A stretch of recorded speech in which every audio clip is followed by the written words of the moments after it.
Welcome to the Boomer Briefing Podcast, your 10-minute conversations around the trends shaping the profession. I'm your host, Jon Hubbard. One of our shareholders serves as our Chief Growth Officer here at Boomer Consulting. With me today is Jim Boomer, our CEO, and Jim and I just wrapped up our brand new tax leader circle, our very first meeting. And I got to say, there was a lot of energy in the room. It was real exciting to finally bring this group together. And right out of the gate, we heard from members say to us, why didn't you start this many years ago? Which is always a good sign. We thought we'd spend a few minutes just highlighting for you some of the conversations that were taking place during the meeting. So Jim, from your perspective, what were maybe some of the more lively discussions that happened during the last couple days? Yeah. You know, as you said, we're excited to get this group off the ground and a lot of comments of, yes, we finally have our group for the tax leaders.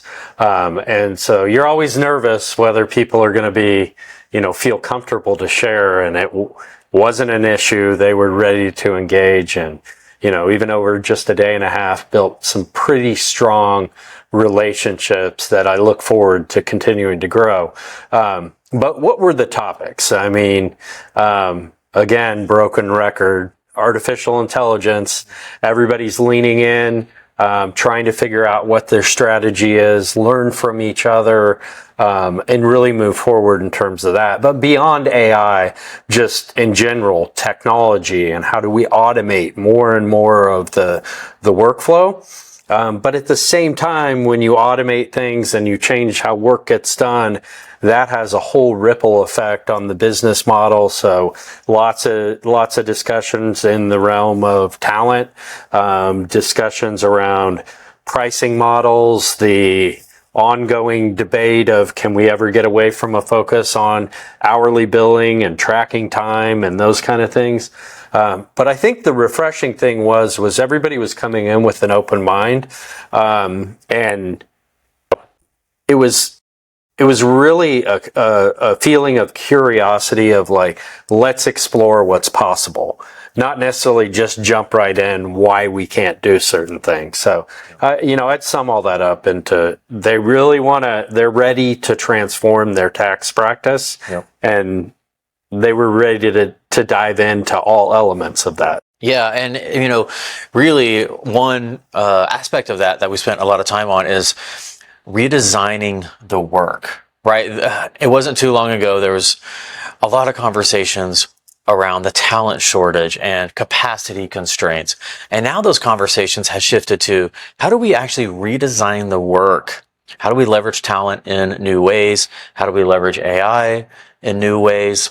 How do we rethink the types of clients we want to work with, which gets into that packaging and pricing that you mentioned.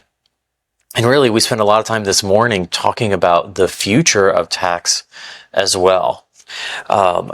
And we even got into future planning a bit for our next meeting, talking about, okay, what is the business model of the future? And where, as we tax leaders in the firm, how can we actually drive and lead that change? Because as we look around the firm, it's on us to be able to do that. We can't really rely on someone outside the department or other individuals in the firm to really grab a hold of the tax department and say, what does the future look like for us? And let's get that on paper. Let's create a vision. Let's create a plan. So it's impossible for us to cover all the topics that we talked about over the last day and a half, but if Jim or I touched on something that you thought was relevant to your firm, we would invite you to consider to be a part of the circles. We are going to be adding members to the Tax Leader Circle between now and our fall meeting. If you're interested, go to boomer.com, click on Services. You will see Tax Leader Circle there on the left-hand side. That'll take you to the Tax Leader Circle webpage. You'll see all the information there, including a link to apply for membership. That'll get you in contact with one of our team members. They'll have a conversation with you to make sure it's a good fit for you, and that'll get you to the fall meeting. So thank you so much for listening, and we look forward to seeing you in the fall.